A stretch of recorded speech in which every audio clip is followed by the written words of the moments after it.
تحریک کو ہمیشہ ہمیشہ کے لیے دفن کر دوں گا، لیکن وقت اور تاریخ نے دیکھا، تاریخ کی آنکھوں نے دیکھا، آپ نے دیکھا کہ پھر ہر ماں کی گود میں اشفاق مجید وانی کی شکل میں مقبول بٹ پیدا ہوا، یاسین ملک کی شکل میں مقبول بٹ پیدا ہوا، ڈاکٹر عبداللہ گرو کی شکل میں یاسین ملک مقبول بٹ پیدا ہوا، اور پھر وہاں ہزاروں کی تعداد میں مقبول بٹوں نے ماؤں کی گود میں جنم دیا۔ اس لیے آج ہم یہ بات ہندوستان کے مودی حکمرانوں کو بتانا چاہتے ہیں کہ اگر وہ یاسین ملک کو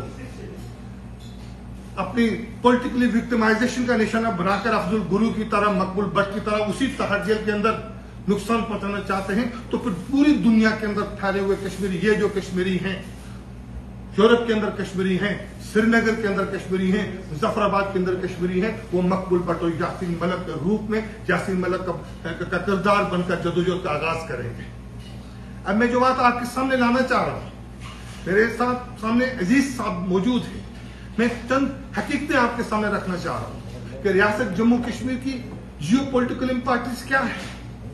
ریاست جموں کشمیر دنیا کے اندر، دنیا کی آبادی کا سب سے بڑا ملک چائنا،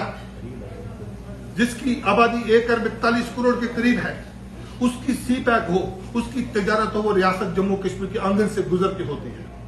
دنیا کی آبادی کا دوسرا بڑا ملک ہندوستان، جس کی آبادی 1 ارب 31 کروڑ ہے، جس نے ریاست جموں کشمیر کے اوپر قبضہ کر رکھا ہوا ہے، اور 1 لاکھ لوگ کشمیریوں کو شہید کرنے کے بعد ریاست جموں کشمیر کو دنیا کی سب سے بڑی جیل میں بدل دیا ہے۔ اس کی تجارت، اس کی ہائیڈرو الیکٹرک پاور، اس کے بغلیہ ڈیم ریاست جموں کشمیر کی بیرون منت ہے۔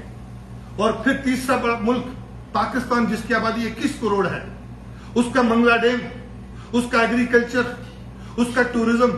اس کا زر مادہ کشمیریوں کے ساتھ اس کی پٹی سے جڑا ہوا ہے۔ اور اگر باہم کی پٹی کو بھی شامل کروں تو سینٹرل ایشیا کا ریاست صرف ریاست جموں کشمیر کی آنگن سے گزر کے جاتا ہے۔ تو اس لحاظ سے دیکھا گیا تو تقریباً ریاست جموں کشمیر جیو پولیٹیکلی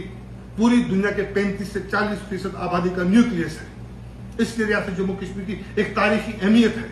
جس بنیاد کے اوپر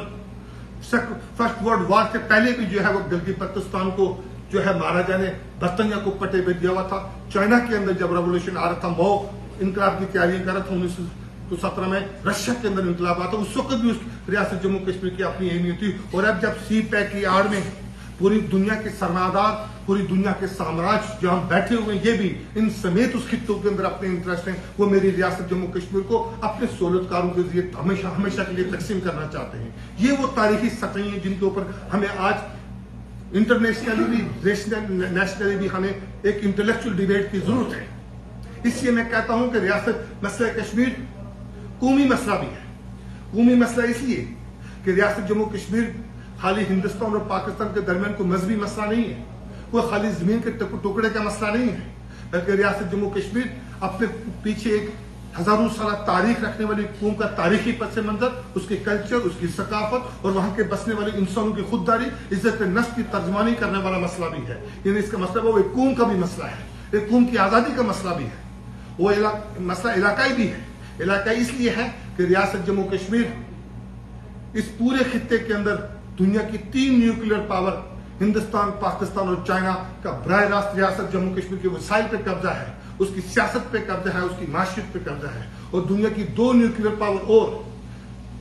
امریکہ اور رشیا اس کے انڈائریکٹ طریقے سے ریاست کے اندر انٹرسٹ ہے۔ تو جس خطے کے اوپر 7 نیوکلیئر پاور میں سے 5 نیوکلیئر پاور کے ڈائریکٹلی اور انڈائریکٹلی اس کے ساتھ مفادات ہیں وابستہ ہوں، تو اس کی اپنی امپورٹنس کیا ہو سکتی ہے، یہ ایک سائنس، تاریخ اور سماجیات کے طالب علم بھی اس کا ادراک کر سکتے ہیں۔